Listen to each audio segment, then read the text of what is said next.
start with a quote from the New Zealand Herald.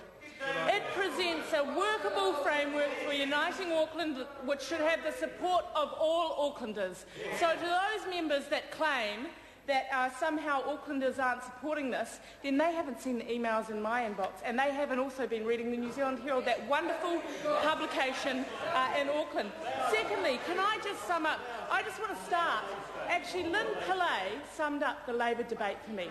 She said, "I am delighted to use this as an opportunity to badmouth the government." And that has pretty much been the Labour opposition's speeches the whole way through.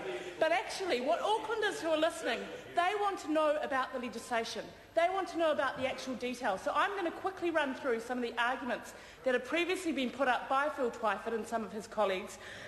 Starting with the democracy argument, which I've already addressed in a previous speech.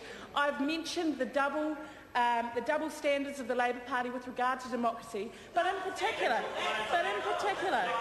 I throw the question back to members opposite. If they're really serious about saying that this isn't about delivering local democracy, then they need to explain how many of the community board leaders that came to our select committee argued that under the current community board structure they had a lack of democracy. And I would argue the local boards are a heck of a lot stronger in terms of community boards, and members opposite need to stand up and argue how local boards are somehow inferior to community boards. Secondly, the point that I'd make is there are three other aspects which make them delivering strong local democracy: the protection of subsidiarity, the legislative requirement that requires them to be adequately resourced, which is again new and it is different compared to the rest of the country. And also I mentioned that local board members are on the same footing as councillors when they're developing a local board plan process. So members opposite actually have to stand up and argue the legislation on those points. The second point that I'd like to address was a point raised by Nanaia Mahuta. Now, she threw down the challenge and she said, how are the social issues going to be solved under the Super City? And I want to repeat a question that I asked Len Brown at Select Committee. I asked Len Brown this question.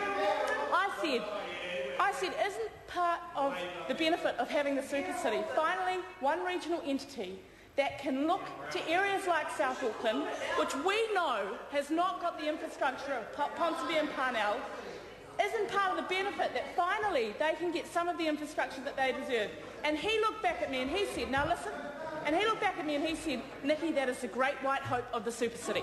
So to members opposite who claim that somehow this isn't about delivering on better social equity across Auckland, then they haven't had a look at the legislation and realised the potential for a mayor to be able to deliver to some of those poorer communities in Auckland. Right. The second point that I'd like to make about that is also the many community boards that argued for having 21 local boards, for the fact that they would be able to have contact with their citizens. But members opposite would also know, again, their duplicity on this point. They didn't want 21 local boards. They vehemently argued against that. So again, members need to back up those arguments with their slogans with the arguments. The third point that I'd like to make is around the asset protection provisions. Many of the members opposite have raised issues regarding privatisations. I just want to mention two particular clauses. Firstly, section 73, which specifically says that Watercare can't sell any of the water infrastructure, and after that it will revert to the council. Section 62 as well, which puts a moratorium on the sale of strategic council property until 2012. And the third point that I'd like to make is then there will also be the provisions under the Local Government Act which require community consultation around the sale of any assets.